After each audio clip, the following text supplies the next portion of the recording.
Continuando con el tema de las perspectivas teóricas del aprendizaje, hoy vamos a profundizar la teoría de Piaget, conocida como la teoría psicogenética o denominada también de equilibración.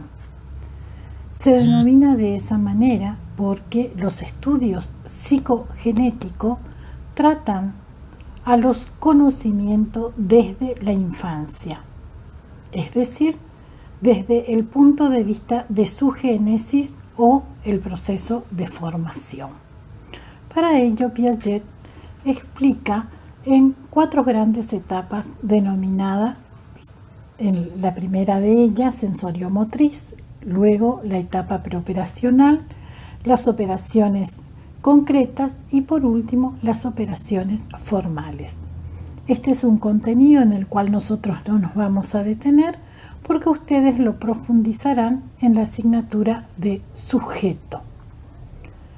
A continuación vamos a explicar y nos vamos a detener a los conceptos que hacen a cómo va conociendo el sujeto. Y partimos justamente del desarrollo intelectual.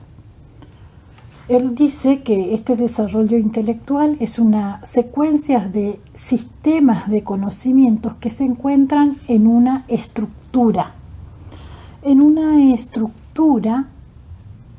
que funciona como un sistema de relaciones. ¿Entre quiénes? Entre los esquemas. Los esquemas son aquella actividad que organizan la realidad y es una condición para que se produzca el aprendizaje. Estas operaciones intelectuales son acciones que se internalizan y que constituyen una totalidad, permitiendo de ese modo que se produzca una reversibilidad de las acciones. Ahora bien, ¿qué significa para Piaget conocer esta perspectiva desde el desarrollo? Él lo explica diferenciando entre 2 grandes conceptos, el aprendizaje en sentido estricto y el aprendizaje en sentido amplio. El aprendizaje en sentido estricto dice que es la adquisición de una información específica del medio y que depende justamente del desarrollo de las estructuras cognitivas general. Sin embargo, el aprendizaje en sentido amplio es el progreso de las estructuras cognitivas por el proceso de equilibración. Ahora, para hablar de aprendizaje, entonces, ya que se estableció esta diferencia entre aprendizaje en sentido amplio y en sentido estricto, hay que explicar cómo procede el sujeto para construir, es decir, ¿qué hace?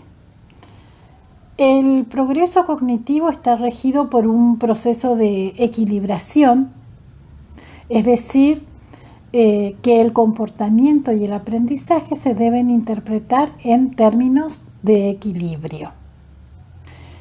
El aprendizaje se va a producir cuando tuviera lugar un desequilibrio o un conflicto cognitivo.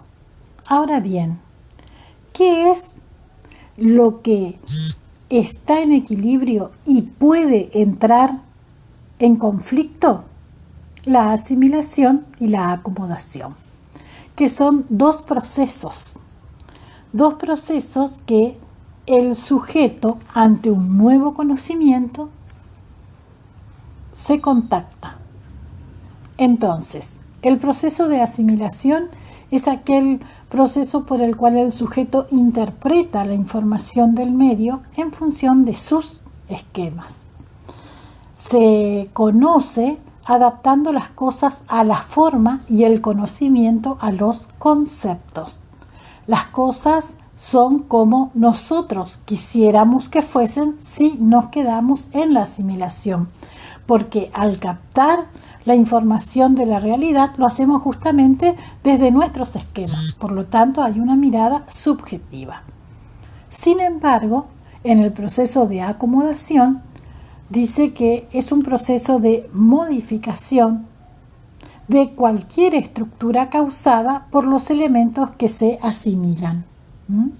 Entonces, acá hay una reinterpretación de los conocimientos en función de los nuevos esquemas construidos y sirve para explicar los cambios de la estructura. Entonces, el equilibrio entre la asimilación y la acomodación se produce en 3 niveles de complejidad creciente. Por un lado, los esquemas que posee el sujeto deben estar en equilibrio con los objetos que asimilan. En un segundo momento, tienen que existir un equilibrio entre los diversos esquemas que tiene el sujeto.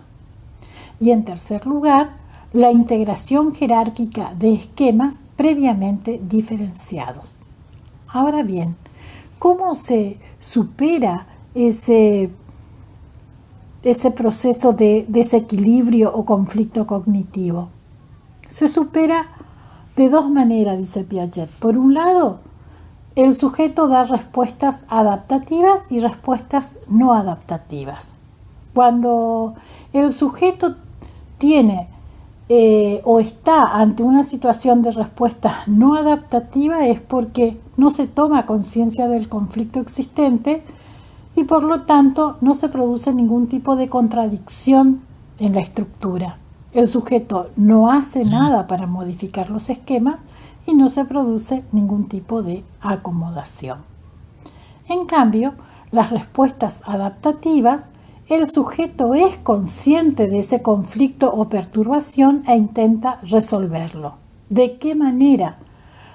Estas respuestas pueden ser 3, ¿sí? Alfa, beta y gamma. Entonces, ¿en qué consiste la respuesta alfa?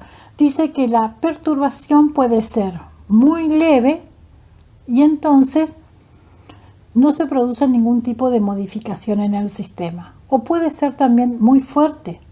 Por lo tanto, tampoco se considera como un conflicto o una perturbación. Es decir, no hay una respuesta del sujeto donde se pueda transformar o modificar los esquemas. Una segunda respuesta, beta, dice que el elemento conflictivo o perturbador se integra en el sistema de conocimiento, pero como un caso más, no hay una variación en el interior de la estructura de pensamiento. Y por último es la respuesta gamma, donde en realidad dice que la anticipación de las posibles variaciones dejan de ser perturbaciones para convertirse en parte del juego de las transformaciones y del sistema cognitivo. Ahora, bien, es cuando podríamos decir que estos cambios o transformaciones en el sistema comienzan a haber ciertos tipos de aprendizaje. Ahora bien, ¿qué condición tiene ese desequilibrio para el progreso del conocimiento? Hasta acá logramos que el sujeto pueda conocer. Ahora, ¿cuál es y cómo se logra avanzar en la profundización de ese conocimiento?